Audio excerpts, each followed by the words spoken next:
আবারও স্বাগত ২১শে বিজনেসে, সঙ্গে আছে হিরোজুম্মান। দর্শক, এখন দেশের রপ্তানি খাত ও অর্থনৈতিক পরিস্থিতি নিয়ে আমরা কথা বলবো policy think and economic research সেন্টারের চেয়ারম্যান মোহাম্মদ মাজেদুল হকের সঙ্গে। দর্শক, আমাদের সঙ্গেই থাকুন। আপনাকে স্বাগত ২১শে বিজনেস। জি, ধন্যবাদ।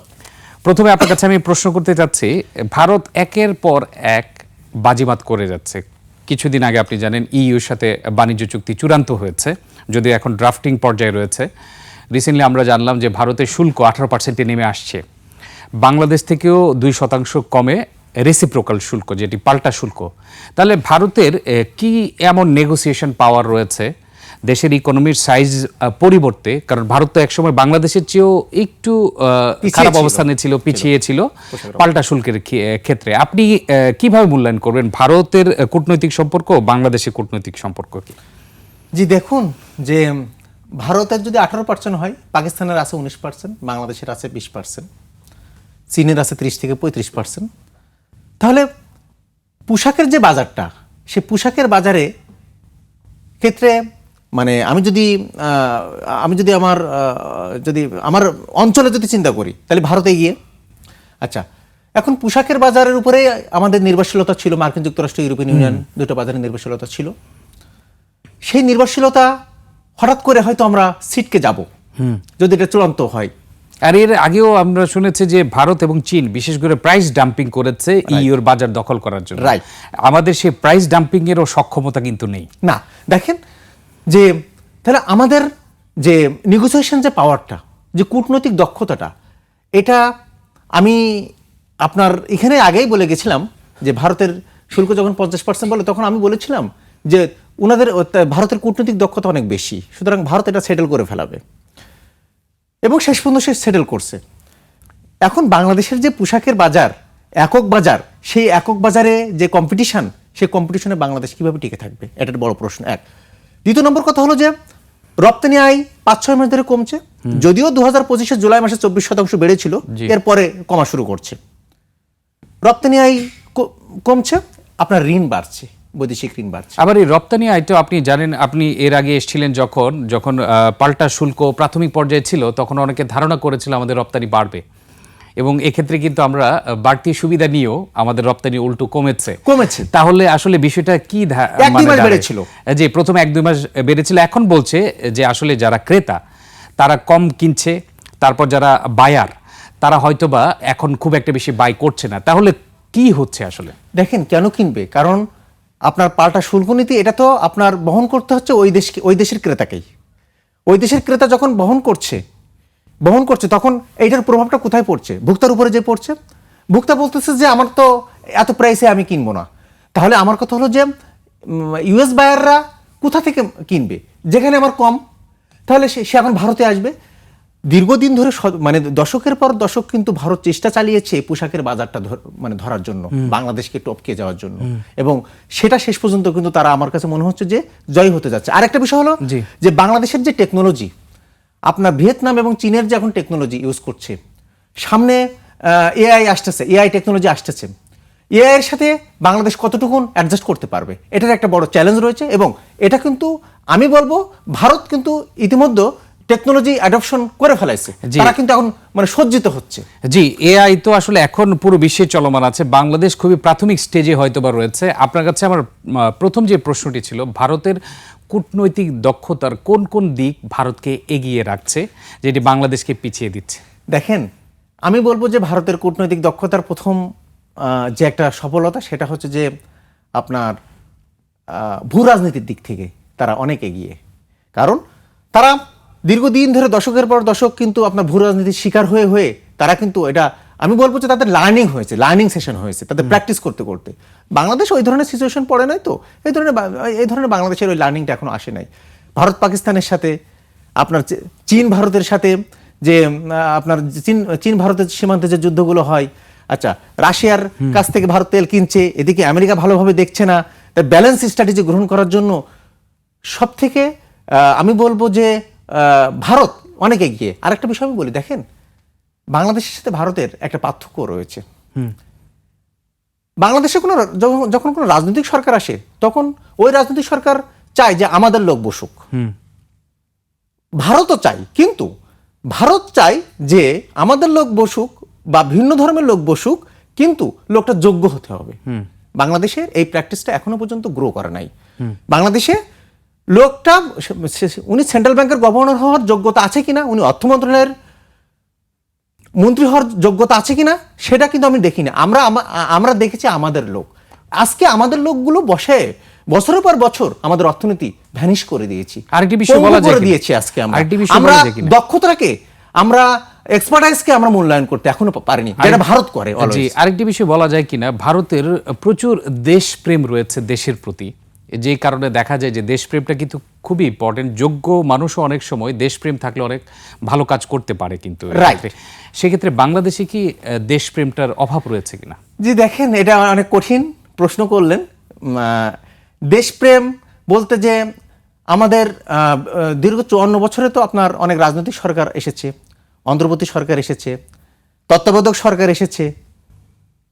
আমি বলবো যে ট্রেন্ডটা আমরা দেখলাম, সেই ট্রেন্ডে আমরা দেখলাম যে সব সরকারই তো সমালোচিত হয়েছে নানাভাবে। এক সরকার ছিল 2 পিরিয়ড, তখন বাংলাদেশ দুর্নীতিতে চ্যাম্পিয়ন হয়েছে, এখনও বাংলাদেশ দুর্নীতিতে চ্যাম্পিয়ন আছে।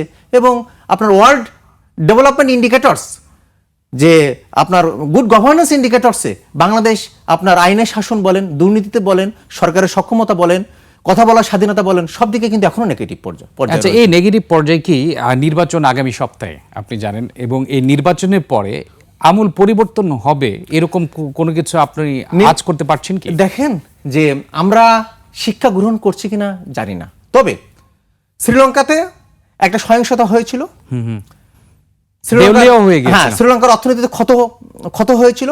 শ্রীলঙ্কা 2024 সালে যে নির্বাচনটা করেছিল, সেখানে 70% মানুষ ভোট দিয়েছে। আচ্ছা, শুধু 70% মানুষ ভোট দেয় নাই, শ্রীলঙ্কাতে যে নির্বাচন কমিশন ছিল 2024-এর, সেই নির্বাচন কমিশন তফসিল ঘোষণার পরে যে ধরনের মানে উনি যে ধরনের মানে ডমিনেন্ট করতে সমর্থ হয়েছিল, বাংলাদেশে কিন্তু এটা হয় নাই।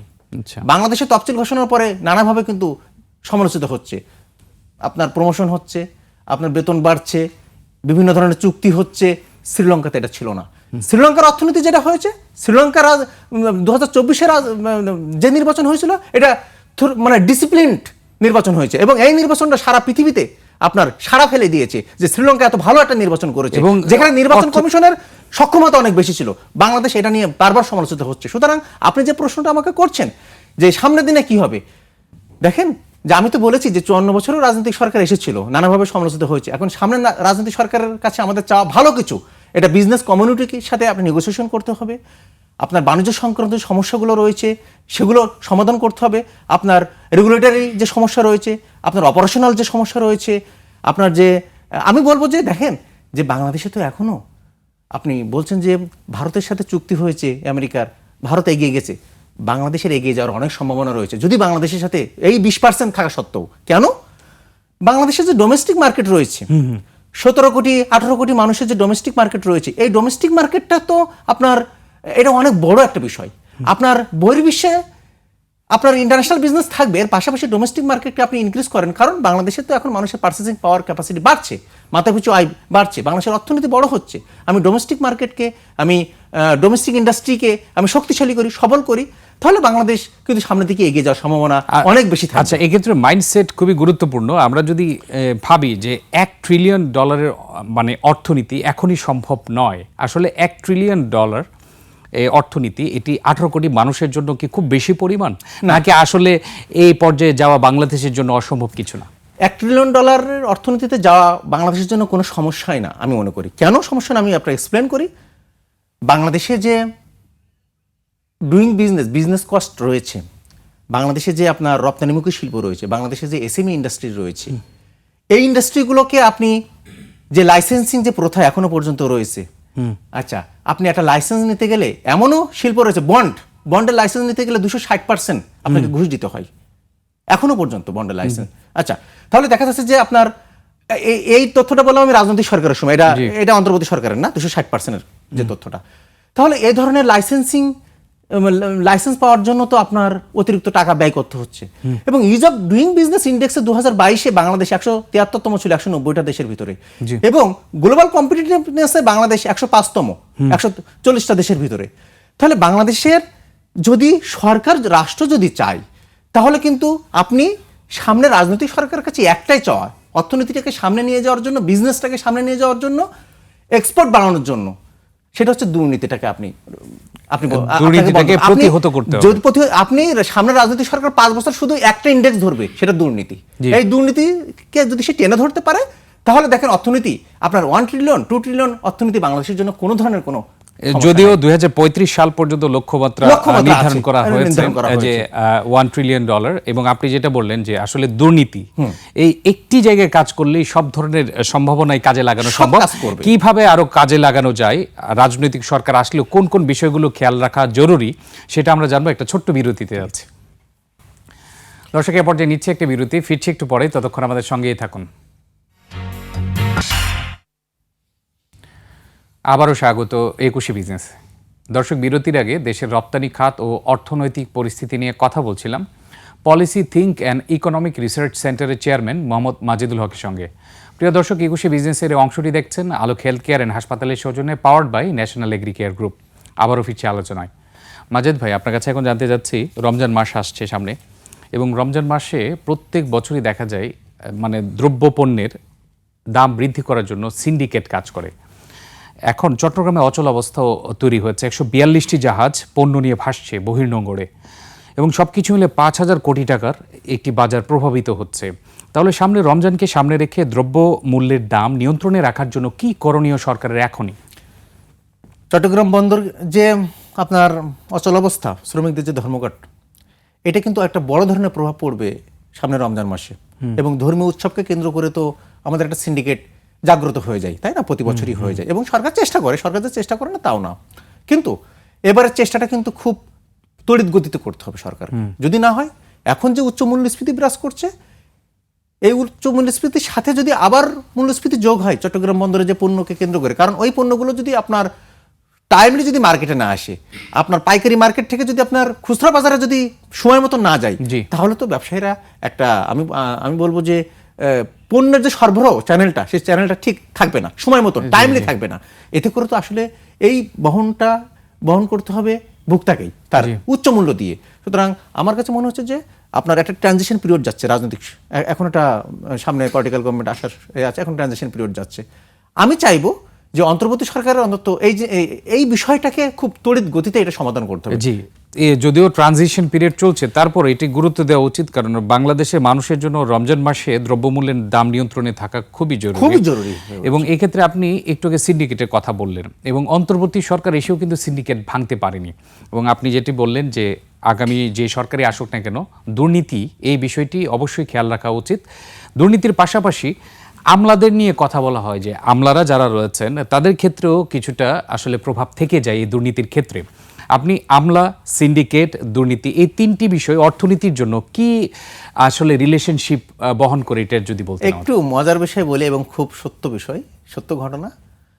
আপনার ফাইল প্রসেস করার জন্য কিন্তু একটা প্ল্যাটফর্ম ডেভেলপ করা হয়েছে, ডিজিটাল প্ল্যাটফর্ম ডেভেলপ করা হয়েছে। অধিকাংশ মন্ত্রণালয়ে আমলারা বলে যে আপনি আনেন, হার্ড কপি আনেন, মানে তারা ফাইল চাই, বাট ডিজিটালে যেতে চায় না, তাই না? এক। দ্বিতীয় নম্বর কথা হলো যে আমরা পাসপোর্ট আমরা ডিজিটাল অনলাইনে আমরা করছি, পাসপোর্ট করছি, অনেক আবেদন অনলাইনে হয়েছে, কিন্তু আপনার টেলিফোন করে বলে যে আপনি অফিসে দেখা করেন। আচ্ছা, তাহলে এই যে ডিজিটাল হয়েছে, আবার বলছে আপনি অফিসে দেখা করেন, এটা ডিজিটাল আমি বলবো না, এটা অনলাইন বলবো না, এটা এখনো পর্যন্ত অ্যানালগ রয়েছে, এখনো পর্যন্ত এটা মানে একটা ফিজিক্যালি একটা আছে। এবং এটার উদ্দেশ্য কি দর্শকরা তো বুঝতে পারছে, তাহলে এটার উদ্দেশ্যটা কি, এটা আমরা বারবার বুঝতে পারছি। আমরা আরজেসিতে যিনি অ্যাপ্লিকেশন করছেন, ওই অ্যাপ্লিকেশনটা পড়ে থাকতেছে দিনের পর দিন, তো ওখানে নাকি বলা হয় যে দেখা করেন, ঠিক আছে, বা ওখানে ওদেরই একটা পার্ট রয়েছে বাইরে, চারি সাইডে, ওই বিল্ডিং এর চারি সাইডে ঘোরাঘুরি করে, ওদেরই পার্ট কিন্তু এটা। তাহলে সুতরাং এই ধরনের অংশীদার বাংলাদেশে মানে আমি বলবো যে মানে প্রত্যেকটা অফিসে বেড়ে গেছে অনেক। এটা কিন্তু ব্যবসায়ীদের জন্য তো অনেক হয়রানি। দেখেন, একটা ব্যবসা প্রতিষ্ঠান, একটা ব্যবসা দাঁড় করানোর জন্য আপনার লাইসেন্স, এটা হয়তো 25টা লাইসেন্স নিতে হয়, 30টা লাইসেন্স নিতে হয় কোনো ব্যবসা প্রতিষ্ঠানের।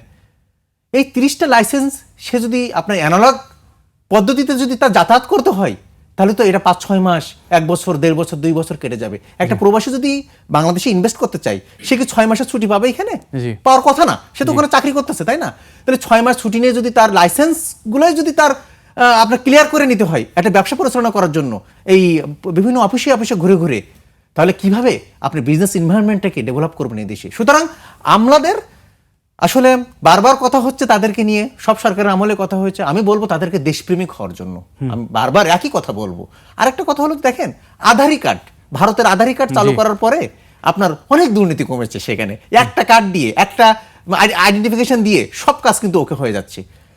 বাংলাদেশে এই ধরনের যদি কার্ড এটা চালু করা যেত, এই ধরনের কোড চালু করা যেত, যে একটা ইন্ডিভিজুয়াল আপনার একটা ব্যাংকে সে সব ডকুমেন্ট দিল, আপনি যখন অন্য একটা ব্যাংকে সে সুবিধা নিতে যাচ্ছে, এক্সপোর্ট সুবিধা নিতে যাচ্ছে বা ফাইন্যান্সিং সুবিধা নিতে যাচ্ছে, ওই ডকুমেন্ট সে ক্লিক করলেই তো ওই ডকুমেন্ট তার পাওয়ার কথা, তার আপডেট আছে কিনা। সুতরাং ওই ব্যাংকেও কিন্তু আবার ফটোকপির দোকানে যে আবার ডকুমেন্ট সাবমিট করতে জি, আপনি বললেন এআইএ বাংলাদেশ এখনো ইনিশিয়াল স্টেজে রয়েছে, এবং আপনি যদি অনলাইন সিস্টেম এত আপডেটেড হতে হয়, আমাদের অবকাঠামো কি সেরকম মজবুত রয়েছে? 1 মিনিটে বলুন। আমাদের অবকাঠামো আপনার গ্লোবাল স্ট্যান্ডার্ড এখনো পর্যন্ত হয় নাই, এবং একটা পক্ষ এটা চাচ্ছে না যে অবকাঠামো উন্নত হোক। কারণ যদি আপনার ডিজিটাল অবকাঠামো যদি উন্নত করতে হয়, তাহলে তো আপনার ওই যে অফিসে আসেন, তাহলে তো এই যে অফিসে আসেনের যে ট্রেন্ড এটা থাকবে না। এটা যুগের পর যুগ যেটা ছিল, যেটা এনজয় করেছে, এটা তো থাকতেছে না। এই জন্য এক পক্ষ চাচ্ছে এটাকে একটু পিছিয়ে ফেলার জন্য। জি, আমরা আশা করব যে আগামী 1 সপ্তাহের মধ্যেই তো আমরা নির্বাচন দেখতে পাবো। নির্বাচনের পরে যে সরকারি আসুক না কেন, এই বিষয়টি যেন গুরুত্বের সাথে দেখা হোক। আপনাকে অসংখ্য ধন্যবাদ আমাদের স্টুডিওতে আজকে আসার জন্য। জি, ধন্যবাদ আপনাকেও। দর্শক, এতক্ষণ দেশের রপ্তানি খাত ও অর্থনৈতিক পরিস্থিতির নানা দিক ও করণীয় নিয়ে কথা বলছিলেন policy think and economic research সেন্টারের চেয়ারম্যান মোহাম্মদ মাজেদুল হক। দর্শক, নিচ্ছে একটা বিরতি। দুপুর 2টা 30 মিনিটে আবারও ফিরে আসবো 21শে বিজনেসে। দেখার আমন্ত্রণ রইল। 21শে সঙ্গেই থাকুন।